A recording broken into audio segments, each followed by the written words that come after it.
আসসালামু আলাইকুম রহমতুল্লাহ। ওয়ালাইকুম আসসালাম ওরহমতুল্লাহি ওয়াবারাকাতুহ। কেমন কেমন আছেন আছেন? ভাই? জি আলহামদুলিল্লাহ, আপনি কেমন আছেন? জি আলহামদুলিল্লাহ ভালোই আছি, আল্লাহর অশেষ রহমতে ভালোই আছি। এখন হচ্ছে আমরা তো 2 দিন যাবত নামাজ নিয়ে অনেক কথা বললাম, অনেক আলোচনা করলাম। কিন্তু এরপরে আমরা জানি ইসলামের নামাজের 5টি। কালকে ঈমান নিয়ে আলোচনা করলাম। প্রথমে কালেমা, তারপরে হচ্ছে নামাজ, তারপরে স্থান হচ্ছে রোজা। সেই সুবাদে আমরা আজকে ইনশাআল্লাহ রোজা সম্বন্ধে আলোচনা করব। তাহলে ইনশাআল্লাহ আপনি শুরু করেন। জি ধন্যবাদ ভাইয়া। তো আমরা জানি যে ইসলামের যে 5টি স্তম্ভ রয়েছে তার মধ্যে রোজা অন্যতম। এই রোজার খুব গুরুত্বপূর্ণ একটি ইবাদত এবং এটা বিভিন্ন ধরনের হয়ে থাকে, যেমন ফরজ, ওয়াজিব, সুন্নাত এই ধরনের হয়ে থাকে। এই আলোচনার সামনে আসবে। প্রথমে একটু বলে নিই যে রোজাটা কি, মানে রোজার সংজ্ঞাটা কি। রোজার সংজ্ঞাটা হচ্ছে শুভে সাদিক থেকে সূর্যাস্ত পর্যন্ত পানাহার এবং অন্যান্য যাবতীয় পাপ কার্য থেকে বিরত থাকার নামই হচ্ছে মূলত রোজা। তো রোজা শব্দ মূলত আরবি শব্দ হচ্ছে সিয়াম বা সাউম। সাউম অর্থ হচ্ছে পানাহার থেকে বিরত থাকা, বা কোনো কিছু থেকে বিরত থাকা। তো রোজাটা হচ্ছে আল্লাহ তাআলা ফরজ করেছেন একটাই উদ্দেশ্য, সেটা হচ্ছে যাতে আমরা তাকওয়া অর্জন করতে পারি। যেমন আল্লাহ তাআলা কোরআনে বলেছেন যে কুতিবা আলাইকুমুস সিয়াম কামা কুতিবা আলাল লাযিনা মিন ক্বাবলিকুম লাআল্লাকুম তাত্তাকুন। তার মানে আল্লাহ তাআলা রোজাকে ফরজ করে দিয়েছেন এই উদ্দেশ্যেই, আহ, যেন আমরা সেখান থেকে আরো বেশি ক্ষুধাভীতি অর্জন করতে পারি। আরেকটি গুরুত্বপূর্ণ বিষয় হচ্ছে, আমরা যদি লক্ষ্য করি তাহলে দেখতে পাবো যে অন্যান্য ইবাদত গুলো আমরা চাইলে লোক দেখানোর জন্য করতে পারি, করার সুযোগ রয়েছে। বাট রোজা এমন একটি ইবাদত যেটি আপনি কিছুতেই লোক দেখানোর জন্য করতে পারবেন না, কেবলমাত্র আল্লাহ তাআলার সন্তুষ্টি অর্জনের উদ্দেশ্যে আপনাকে করতে হবে। যেমন লোক দেখানোর জন্য যদি না খেয়ে থাকেন তাহলে আপনি চাইলে গোপনে কিন্তু খেয়ে নিতে পারেন। বাট না খেয়ে আপনি চিন্তা করেন যে না, যদি এখন খেয়ে নিই তাহলে পৃথিবীর কেউ দেখুক বা না দেখুক, আল্লাহ তাআলা দেখতে পাবে। তো সেই কারণে আমরা হচ্ছে পানাহার এবং অন্যান্য যাবতীয় পাপ কার্য থেকে যে বিরত থাকি, এটাই মূলত হচ্ছে রোজা। তো রোজার হচ্ছে অনেকগুলো প্রকারভেদ আছে। এটা হচ্ছে মূলত হুকুমের দিক থেকে বা বিধানের দিক থেকে রোজার যে প্রকারভেদ সেগুলো। প্রথমে হচ্ছে যে ফরজ রোজা। ফরজ রোজা কোনটা? ফরজ রোজা হচ্ছে আরবিতে যে 12টি মাস রয়েছে এর মধ্যে অন্যতম একটি মাস হচ্ছে রমাদান। এই রমজান মাসে রোজা রাখা, রমজান মাসে 30টি বা 29টি রোজা হয়, সেই রোজা সবগুলো আদায় করা, এটা হচ্ছে ফরজ। তো এটা কাদের উপর ফরজ? যারা প্রাপ্তবয়স্ক মুসলিম এবং সজ্ঞানে আছে তাদের জন্য এই রোজা রাখাটা হচ্ছে একেবারে আবশ্যক শরীয়তের দৃষ্টিতে। রাখতেই হবে, যদি যদি কেউ না রাখে তাহলে কবিরা গুনাহ হবে। তবে যদি কারো অনিচ্ছাকৃত রোজা মিস হয়ে যায় কোনো কারণে, সেক্ষেত্রে কাজা করে নিলেই আদায় হয়ে যাবে।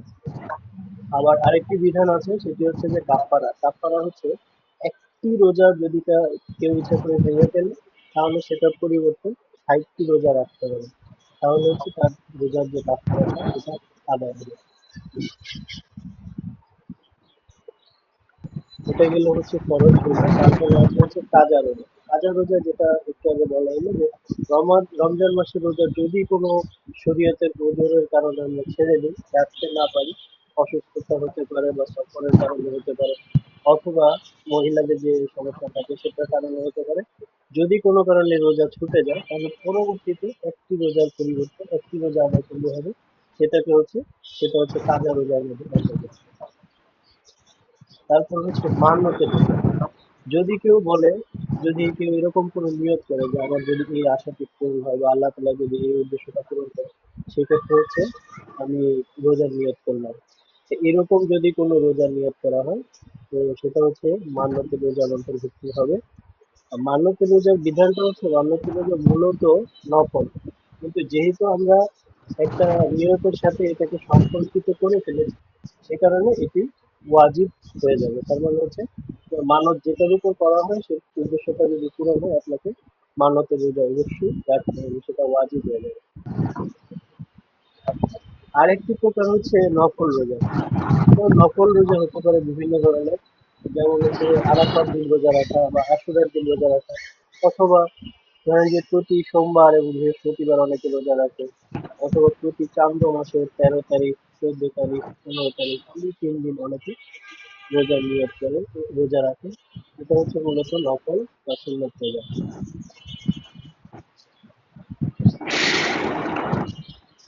এই ছিল মোটামুটি রোজার যে প্রকারভেদ গুলো, সেগুলো সংক্ষেপে তুলে ধরার চেষ্টা করলাম। তো আপনি হচ্ছে রোজা ভঙ্গের কারণ সম্পর্কে আমাদেরকে কিছু জানাতে পারেন স্যার? জি, অসংখ্য ধন্যবাদ, আপনি খুব সুন্দর আলোচনা করেছেন। এখন হচ্ছে আমি যদি বলতে চাই তাহলে হচ্ছে যে আমরা যদি লক্ষ্য করি যে রোজাটা কোথায় থেকে আসলো। এই পূর্বে আলোচনা করেছিলাম যে আল্লাহ রাসূল সাল্লাল্লাহু আলাইহি ওয়াসাল্লামের জীবনে যে মিরাজটা সংঘটিত হয়েছিল, সেই মিরাজে আল্লাহ পাক রব্বুল আলামিন আল্লাহ রাসূল সাল্লাল্লাহু আলাইহি ওয়াসাল্লামকে দুইটি জিনিস উপহার দিয়েছিলেন। প্রথমত হচ্ছে নামাজ, 50 ওয়াক্ত নামাজ, সেখান থেকে মাইনাস করে করে করে করে করে করে আমাদেরকে 5 ওয়াক্ত নামাজ দিয়েছিলেন। এমনকি বলেছিলেন যে যদি 5 ওয়াক্ত নামাজ যথাসময়ে আদায় করা হয়, আল্লাহ পাক রব্বুল আলামিন এর বিনিময়ে আমাদেরকে 50 ওয়াক্ত নামাজ পড়ার সওয়াব দান করবেন। ঠিক পাশাপাশি আল্লাহ পাক রব্বুল আলামিন তার হাবিবকে উপহার স্বরূপ দিয়েছিলেন 6 মাসের রোজা। এই 6 মাসের রোজা দেওয়ার পরে আল্লাহ রাসূল সাল্লাল্লাহু আলাইহি ওয়াসাল্লামকে ঠিক অনুরূপ ভাবেই হযরত মূসা আলাইহিস সালাতু ওয়াসসালাম বলেছিলেন যে আপনি গিয়ে বলুন যে আপনার উম্মতরা হবে তারা দুর্বল, ঠিক আছে, তাদের হাতে সময় থাকবে খুবই কম, সুতরাং আপনি আপনার উম্মতদের আপনার হাবিব আল্লাহ পাক রব্বুল আলামিনকে গিয়ে বলুন তিনি যেন আরো কমিয়ে দেন। সেখান থেকে করে করে করে করে 1 মাসের রোজা আমাদের জন্য ফরজ করা হয়। সুতরাং এই রোজাটা হচ্ছে এমন একটা, আপনি কথা বলেছেন তারপর আমি দীর্ঘায়িত করছি যে সমস্ত কাজের অর্থাৎ ইবাদতের মধ্যে লৌকিকতা থাকতে পারে। যেমন নামাজ পড়ছি, আমার উদ্দেশ্য থাকতে পারে যে আমাকে মানুষ নামাজি বলবে, আমাকে বলবে পরহেজগার, আল্লাহ ভীরু। আমি রোজ দান সদকা করছি, মানুষ আমাকে দানশীল বলবে। এভাবে আমাদের চিন্তাটা থাকতে পারে, কিন্তু রোজাটা হচ্ছে সম্পূর্ণ এর থেকে আলাদা।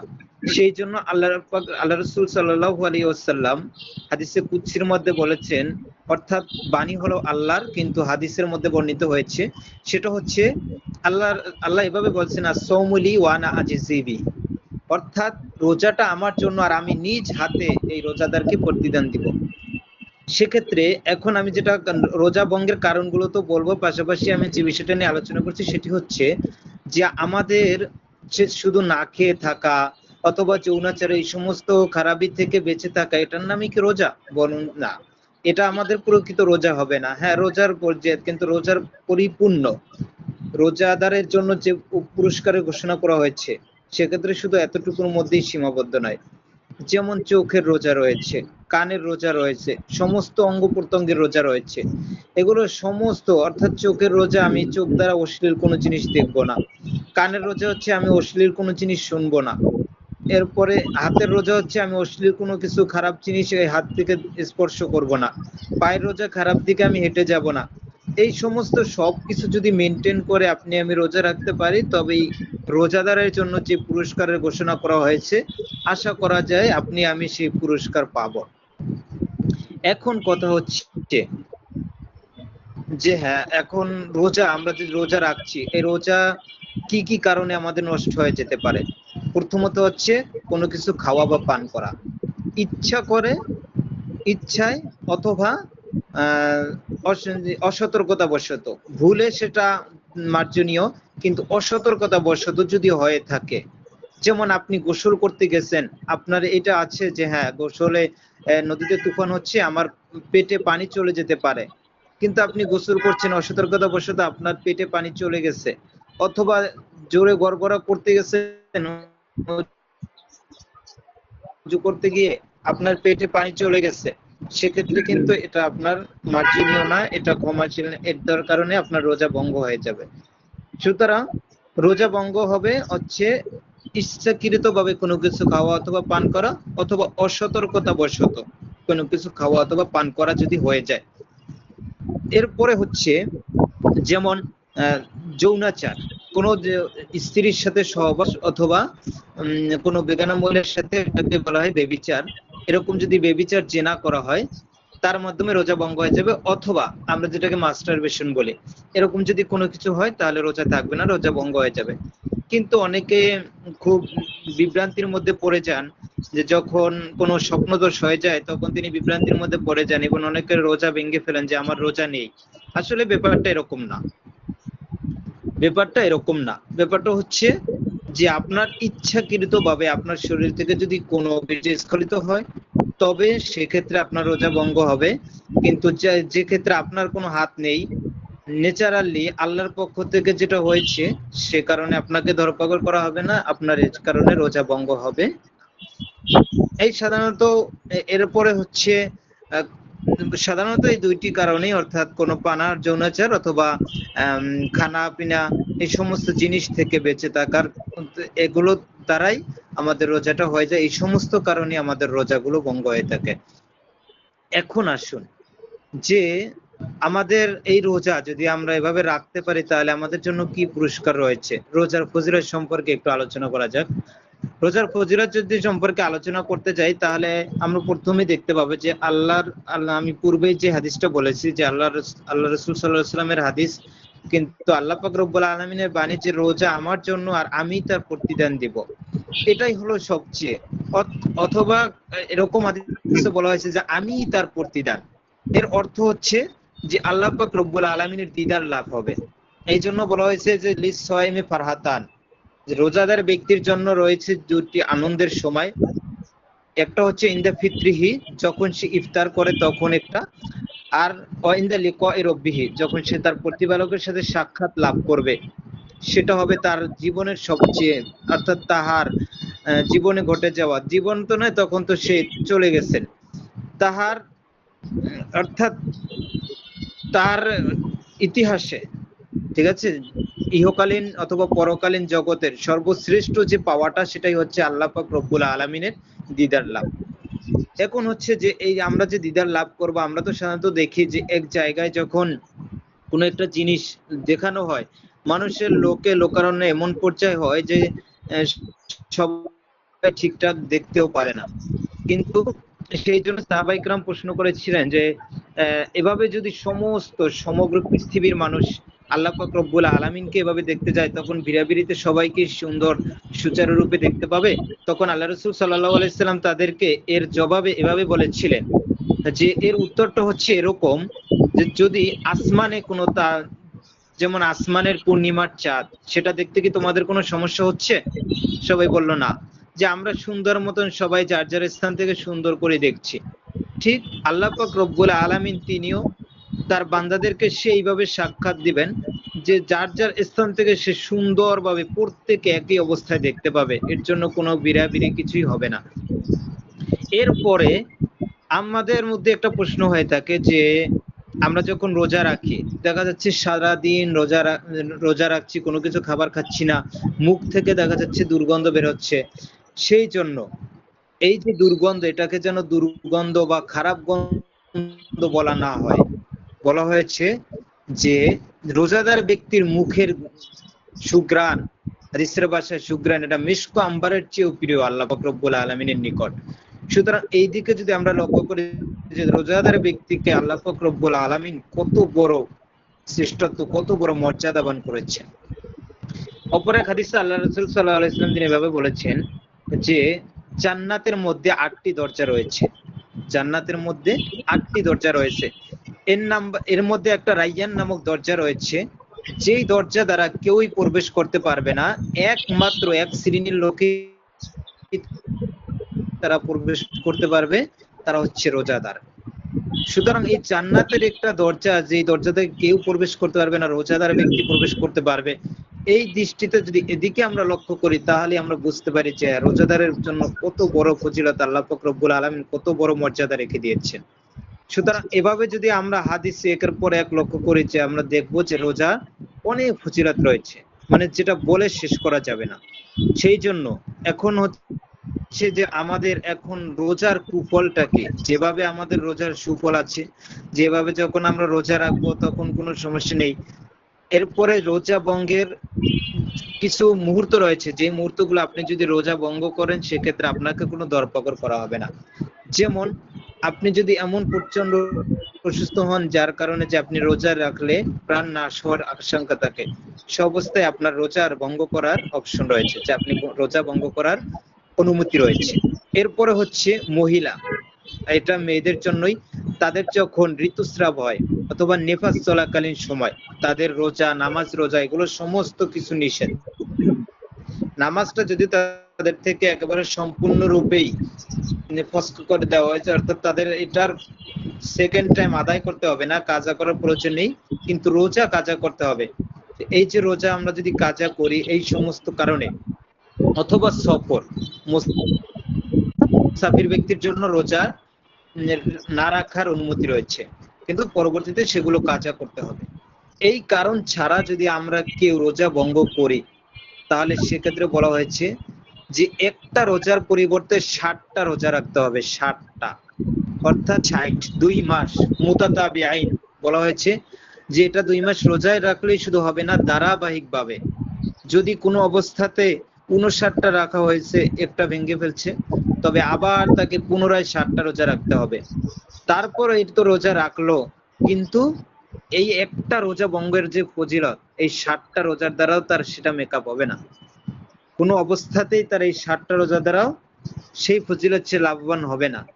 সুতরাং এইদিকে আমরা যে রোজা কত বড় একটা গুরুত্বপূর্ণ ইবাদত, এবং ছেড়ে দিলে এর জন্য কত বড় কুফল, যে আমরা 60টা রোজা রাখলেও ওই একটা রোজার সমপরিমাণে একটা রোজার ক্ষতিপূরণ আমাদের আদায় হবে না।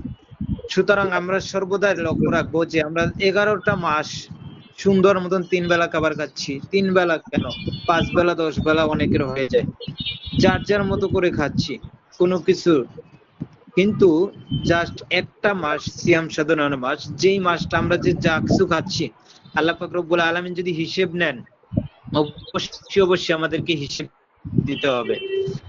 কিন্তু রোজার মাসে বলা হয়েছে, যদিও এটা অনেকে বলেছে যে হাদিসের মধ্যে কিলোকাল আছে, তারপর আমরা যদি বলি যে রোজার মাসে যা কিছু খাবার খাওয়ার কোনো হিসেব নেই, যেহেতু রোজাদার আল্লাহ পাক রব্বুল আলামিনের মেহমান, সে হিসেবে তাদের এই হিসেব দিতে হবে না।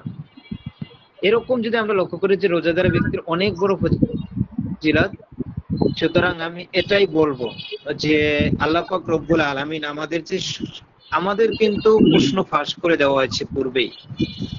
আমরা মানব জাতি যেমনি আশরাফুল মাখলুকাত, জ্ঞান সম্পন্ন আশরাফুল মাখলুকাত এই কারণে হয়েছে যে মানব জাতির মধ্যে দুইটা, কুওয়াতে শাওয়াত, কুওয়াতে হিফজ এবং কুওয়াতে আকলিয়া, আকল, সে বুঝে শুনে সবকিছু করতে পারে, যেটা একমাত্র মানব জাতি পারছে।